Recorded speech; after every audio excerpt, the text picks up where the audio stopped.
Se riuscirete a farvi guidare dalla fantasia, riuscirete a portare in tavola un piatto che, oltre ad essere gustato per la sua bontà, risulterà molto scenografico.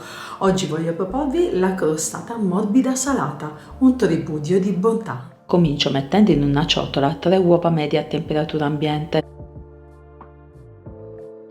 Unisco un pizzico di sale e pepe quanto basta. Verso 90 ml di olio di semi e 100 ml di latte.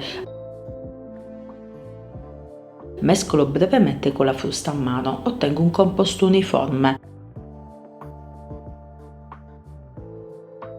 Aggiungo ora 50 g di formaggio grattugiato, 220 g di farina e 10 g di lievito istantaneo per torte salate, setaccio con un colino a maglie fitte.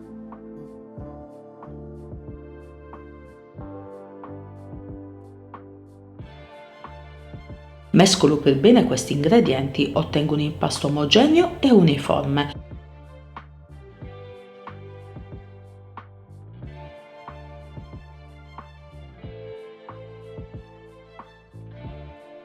Verso nello stampo furbo da 24 cm di diametro, oliato ed infarinato. Livello in modo uniforme.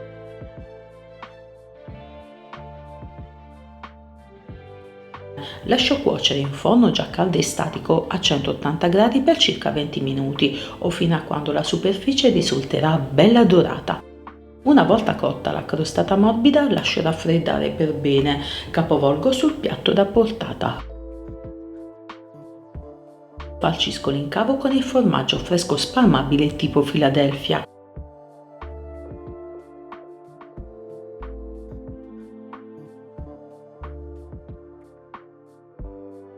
Decoro con roselline di prosciutto cotto.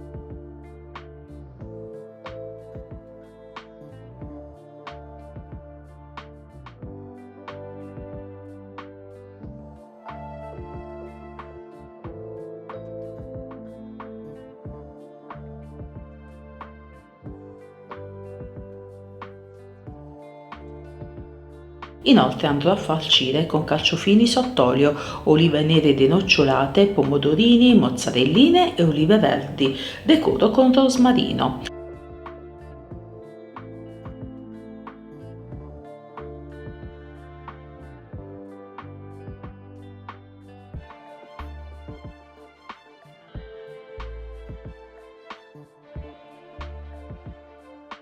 Ed ecco a voi, miei carissimi amici, la crostata morbida salata, perfetta come antipasto per il pranzo di Pasqua, ma anche per accompagnare l'aperitivo in questi giorni di festa.